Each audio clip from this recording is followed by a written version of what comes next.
Hello, Louie. Welcome to another Today's Decay, July 5th edition. It's a good one. They're all good ones. This one's kind of a theme. We kind of have a theme going today. I'm all about it. Although the first example or two, maybe less so. And this date in 1810, P.T. Barnum was born. There was a sucker born every day is his quote, and I feel it kind of sums him up, right? He just would create absurdity and sell it for any amount of money that he could rip people off for. And I really appreciate the nonsense. I don't know if the universe feels that way, because basically everything he created was destroyed by nature in some form or another, be it fire, flood, tornado. His original museum or sideshow in Manhattan, which was like, I want to say Broadway and Canal, but I could be wrong about that. Maybe it's further north. That was destroyed by fire, at least on one occasion, which was really horrific because all the animals inside died. He built a castle to himself called Iranistan, which was in the Bridgeport, Connecticut area. That was this massive undertaking, and that was also destroyed by fire. And then more recently, about 10 years ago, 15 years ago, he had this wonderful P.T. Barnum Museum in Bridgeport, Connecticut, right off of 95. If you drive on 95 and look to your left, headed north, you could see this 1800s building with this like Russian-looking domed roofs. That's the P.T. Barnum Museum, but it was destroyed by a tornado like 10, 15 years ago, and viewed as structurally unsound now. So they were able to combine some of their collection onto the first floor, and you could go into a truncated version of the museum. But the old way it was awesome. You've got General Tom Thumb's original miniature clothing. You've got this chestnut, this giant chestnut that was basically like a horse and buggy that General Tom Thumb would drive around in and wave to people. A whole bunch of stuff on George Washington's nursemaid. What else? Well, just a whole bunch. I mean, he ripped people off for a living, and it's worth marveling at, I suppose. Anyway, also on this day, I'm probably going to pronounce his name wrong. In 1885, Andre Lhote was born. A-N-D-R-E with a over the E, and then L-H-O-T-E. And he was a Cubist painter in the early 20th century. And love his work. Great stuff. Smiley Lewis, born on this day. Wonderful rhythm and blues singer, guitar player. He got his name because he had no front teeth.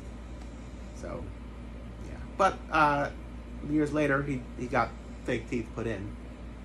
You can see photos of him. Yeah. Probably my favorite song he did would have been Hook, Line, and Sinker. But he never really had very much success. He worked with producer David Bartholomew, who probably David Bartholomew's biggest claim to fame would be Fats Domino. But this was like a whole New Orleans sound they were cultivating together, Smiley Lewis being a part of it. Yeah, I love his stuff. Also on this day, Mr. Frantic himself, Ronnie Self, was born in 1938. Bopalina, Anima Dog, Petrified, so many great songs.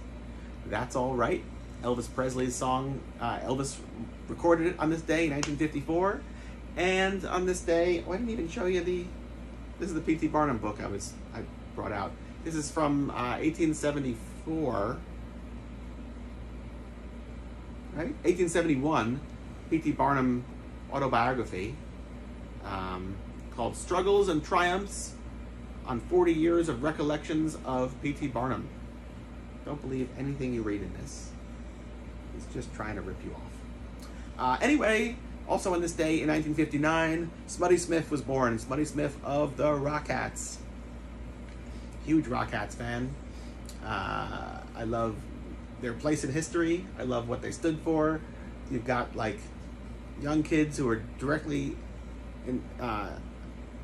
surrounded by and inspired by the 70s rock and roll revival with the Teddy Boys, and yet they were young enough to mark themselves as something else and growing up right alongside the likes of the very early punk movement in '76, and created their own sound, their own style. You wouldn't have the Stray Cats. You wouldn't have the entire neo-rockabilly aesthetic without the Rockettes, of which Smutty Smith was and is a mainstay within the band. I was lucky enough to see the Levi and the Rockettes reunion a couple of years ago, and at the end of the show, Smutty Smith ripped off his tank top he was wearing and threw it out into the crowd. I think just because he was hot, not as like a souvenir or anything like that.